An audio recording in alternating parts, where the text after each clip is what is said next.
মুহাম্মদ সাল্লাল্লাহু আলাইহি ওয়াসাল্লাম বলছে দাড়ি রাখো, এরা কাটে। বলছে টাকনুর উপরে প্যান্ট বড়, এরা নিচে পড়ে। এখন নায়কেরা দাড়ি রাখে, এরা দাড়ি রাখে। আল্লাহ তাআলা বলছে হালাল খাও, এরা সবসময় হারামের প্রতি ঝুঁকে থাকে। ইসলাম যত কিছু আদেশ করছে মুসলমানদের বর্তমানে কাজ হয়ে গেছে সবকিছুর বিরুদ্ধাচারণ করা।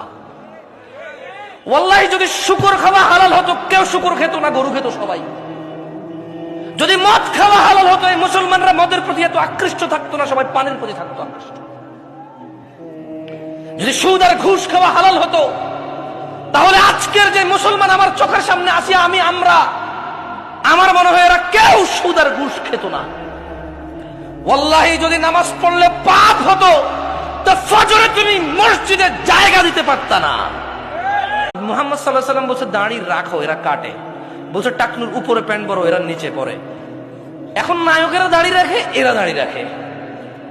আল্লাহ তাআলা বলছে হালাল খাও, এরা সবসময় হারামের প্রতি ঝুঁকে থাকে। ইসলাম যত কিছু আদেশ করছে মুসলমানদের বর্তমানে কাজ হয়ে গেছে সবকিছুর বিরুদ্ধাচারণ করা। ওয়াল্লাহি যদি শুকর খাওয়া হালাল হতো কেউ শুকর খেত না, গরু খেত সবাই। যদি মদ খাওয়া হালাল হতো এই মুসলমানরা মদের প্রতি এত আকৃষ্ট থাকতো না, সবাই পানের প্রতি থাকতো আকৃষ্ট। যদি সুদ আর ঘুষ খাওয়া হালাল হতো তাহলে আজকের যে মুসলমান আমার চোখের সামনে আসি আমরা আমার মনে হয় এরা কেউ সুদ আর ঘুষ খেত না।